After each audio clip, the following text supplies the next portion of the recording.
Is Fujifilm doing enough with its lens lineup to capitalize on the promise of mirrorless cameras, mirrorless systems in general? One of the big selling features of mirrorless cameras going back in the day when it was new and competing with DSLRs was its compactness, the ability to have not only smaller bodies, but also smaller lenses. But I wonder if there's room for Fujifilm to innovate more with its lens lineup and offer some unique lenses that aren't available, and also make lenses that are much better at pulling double duty for photographers and videographers. First of all, I want to talk about some of the problems that I have encountered with Fujifilm's Fujinon XF lenses, the ones that they designed for their system as a video shooter. And then I want to theorize and maybe just have a general conversation about some possible lenses or like types of lenses that Fujifilm could develop in the future to make its system just better, more attractive for more people. I've touched on some of the problems that some of these lenses have when it comes to shooting video in the past, but just to summarize and go over that really quickly. So this 56mm is an awesome lens. It's a new version, it's a Mark II version, but it still is using stepping motors. And that's something that you'll see a lot of people talk about with Fujifilm autofocus in particular, is that the lenses that have stepping motors aren't great performers for autofocus in general and for video autofocus in particular. I'm not sure that that really captures exactly what's happening, but this is a stepping motor lens.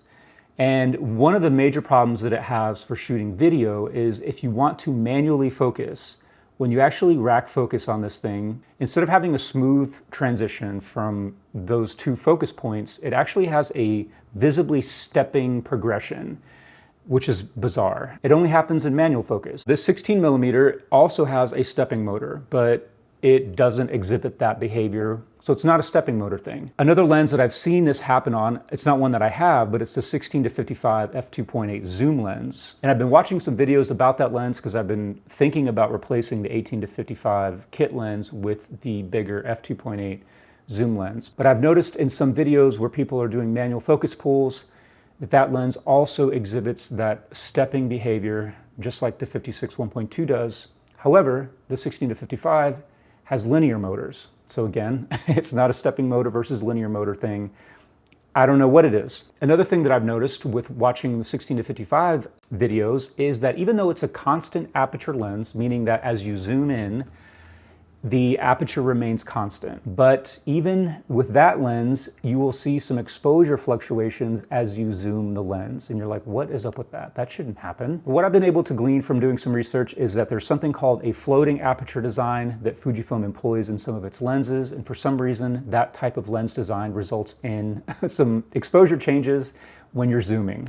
I don't know why, and maybe that's not the reason, but that's what I've been able to come up with. Another problem when it comes to shooting video on Fujifilm's lenses is that even though like the Pro series or the bigger, more expensive lenses tend to have aperture rings, they are clicking aperture rings. They don't have the option to declick like you'll find in Sony's lenses that have aperture rings and a lot of third-party lenses that have aperture rings. And this is helpful for shooting video because sometimes you might want to have an exposure pull while you're filming for a variety of reasons, and you don't want to have either audible clicks, nor do you want to have like visible steps in your exposure change. You want it to have a smooth and silent change while you're continuously rolling a take. But it's another problem with the Fuji's lens design is that their apertures don't have the ability to smoothly open. They really do open in discrete steps, which is probably why they don't bother giving you a clickless aperture change on the ring. Fujifilm's lenses also are missing any additional functions like a focus hold button,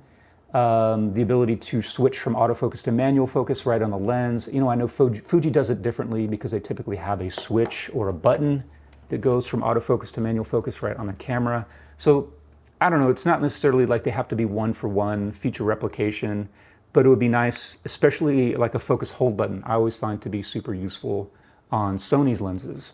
So that's just a litany of the problems that I have run into with Fujifilm lenses when it comes to shooting video. There are third-party options. There's a lot of manual focus lens that you can use. You can, of course, adapt any number of types of lenses to Fujifilm if you want to shoot video and not worry about these problems. One reason that I have these lenses is because they're optically really beautiful.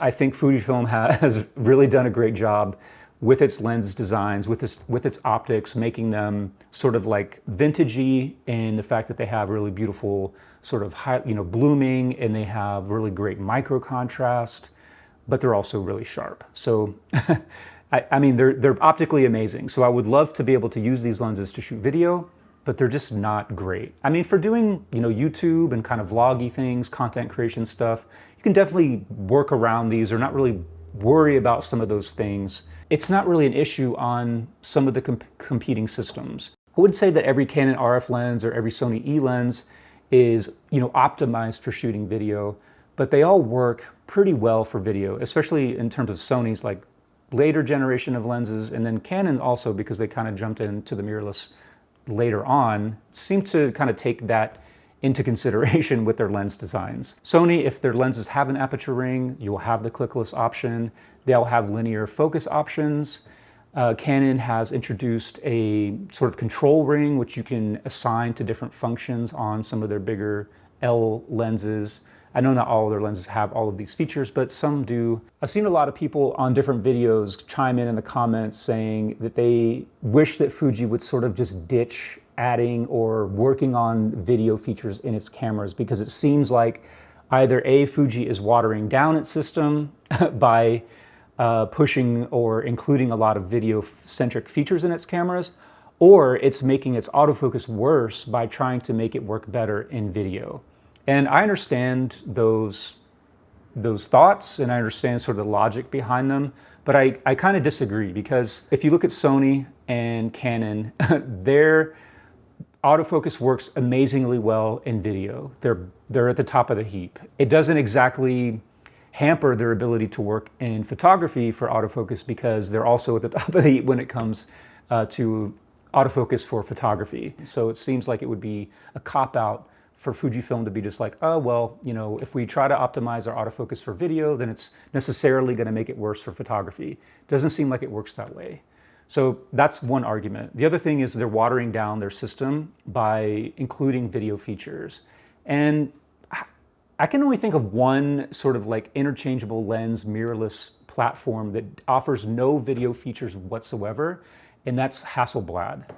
And I don't know that it's like a winning strategy for Fujifilm to adopt that way of doing things. I mean, Hasselblad probably sells a handful of cameras every year. They're extremely expensive. They're medium format, and they don't shoot video. Like, okay, cool. Like, I don't know that that's really something that Fujifilm should do. So I don't want to see Fujifilm take out features, because, the interchangeable lens camera market is not exactly blowing up right now, and I think taking features out of cameras isn't exactly going to win you new customers. So that's everything that I think is wrong with the system, but I also want to talk about like what I hope Fujifilm can expand on with its lens lineup. And I'm not an expert on their lens lineup necessarily, but it seems to me that they've taken a pretty conservative approach or a sort of a traditional approach to their lens design, meaning that pretty much all their prime lenses are your full frame equivalent. So you've got, the 16 millimeter, this is your 24 millimeter full frame equivalent. You've got your 33 millimeter, this is a 50 millimeter full frame equivalent. Your 56 millimeters, an 85 equivalent. The 150 to 600, I guess there's really not a standard when it comes to that kind of super zoom or that super telephoto. So, it's similar to some full frame offerings for sure. In terms of their zoom lenses, I think there is more variability. Like if you take that 16 to 55, for instance, it's pretty much your 24 to 70 f2.8 equivalent, but it goes beyond 70 and becomes more like a 24 to 85, which is pretty cool. But they've got your 14 to 24 equivalent, they've got your 16 to 35 millimeter equivalent, and they've got your 70 to 200 millimeter equivalent, and they have those in typically a standard f2.8 constant aperture, or they've got a constant f4 aperture version of those lenses. And I think that makes sense, especially as you're building out a new system. When the X mount came out, it makes sense to sort of build out that standard platform of lenses. Canon is so this is where I want to kind of get into Canon. They are actually taking the promise of mirrorless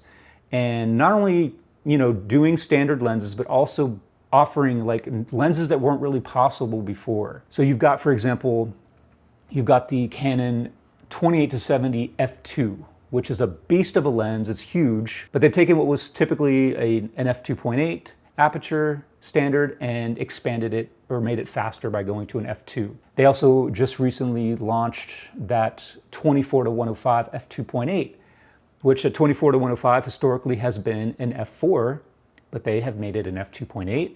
Granted, it's a giant lens. It's also extremely expensive. Instead of your standard 16-35 f2.8, they went ahead and did a 15-35 f2.8, and they have a f4 version of that. They've got a 10-20 full frame, which is an insane sort of wide angle zoom lens. Moving over to Sony, they did take a traditionalist approach, I think, at first. They just kind of released your standard primes and zooms. Now that they have all of those, they're releasing Mark II versions of a lot of the lenses, but they're also filling it out with kind of weird focal lengths, you know, non-standard. Like they've recently launched a 16-25 f2.8G lens, and they've launched a 24-50 f2.8G, and a 20-70 f4G lens. So instead of 16-35 f2.8, which is historically a very big and expensive lens, they cut off 10 millimeters on the long end and give you a 16-25 f2.8. It's not as versatile, obviously, but it's also not as expensive. Now, Fujifilm does have a nice variety because you'll have their bigger sort of pro line of lenses that have fast apertures, and then you'll have your smaller, compact lenses that are typically like an f2 when it comes to primes, which is amazing. That makes cameras like the X-T5 and the X Pro really portable and just fits that line really well. And then you've got bigger camera bodies like the XH cameras that, you know, these bigger primes and zooms fit on really well. They haven't really done anything super innovative, I think. What would I like to see? Talking about equivalencies, you've got a 16-55 f2.8, which again is sort of like your 24-70 f2.8 full frame. So f2.8 on an APS-C is going to let in f2.8 amount of light regardless of what sensor size it's on. So it's equivalent in terms of light gathering capability, but it's not equivalent in terms of depth of field. So an f2.8 lens is going to have a deeper depth of field than a full frame 2.8 lens when everything else is equal, distance to subject, focal length, etc. So how do you get around that? Well, you get around that by going even faster. And there are historical examples of this happening. So I'm sure most people are familiar with the legendary Sigma 18-35 f1.8. And they also released a 50-100 millimeter f1.8. And those lenses are old. They were designed for DSLRs, both Canon EF or EFS and also the Nikon DSLRs. And their f1.8, in order to be more equivalent to an actual f2.8 full frame lens. So they actually let in more light than an f2.8, but in terms of their aperture, if you multiply f1.8 times 1.5, which is the typical crop factor of a crop sensor lens or an APS-C lens, you get an f2.7 depth of field equivalent. So it's actually slightly more depth of field than an f2.8 full frame lens. Panasonic and Leica actually released f1.7 zooms for Micro Four Thirds several years ago. So you had a 10-25, I think it was, f1.7 and a 25-50 f1.7. And those are big, heavy, expensive lenses that look very much like full frame lenses, but that's sort of the price you pay in order to actually have something that's equivalent to a full frame lens. There's really no cheating the optics and the physics of it.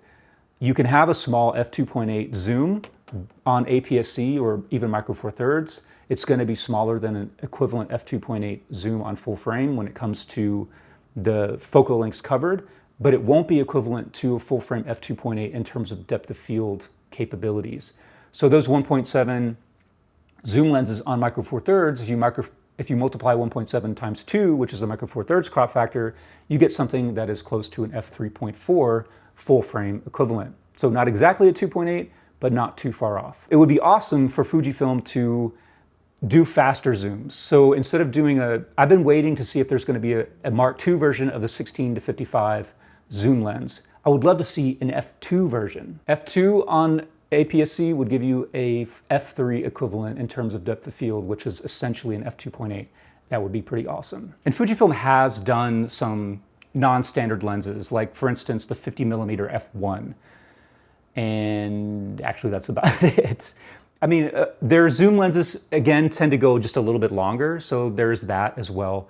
But so what I would like to see is, I would like to see Fujifilm make their lenses work better for video, number one. So even if they don't do any sort of non-standard focal lengths and non-standard apertures, at the very least, I hope that when Fujifilm continues to release new iterations of lenses or release new lenses altogether, that their lenses work better for video. I don't know. I just really like Fujifilm. The quirkiness is kind of part of the appeal, but at the same time, you of course want it to be as good as it can be and as usable in the variety of situations that you might find yourself wanting to use these cameras as it can be. Anyway, that's just some things that I've been thinking about when it comes to Fujifilm, especially for video. So if you have any thoughts, opinions, feedback, I'd love to hear it or read it, whatever. Cool. See you later.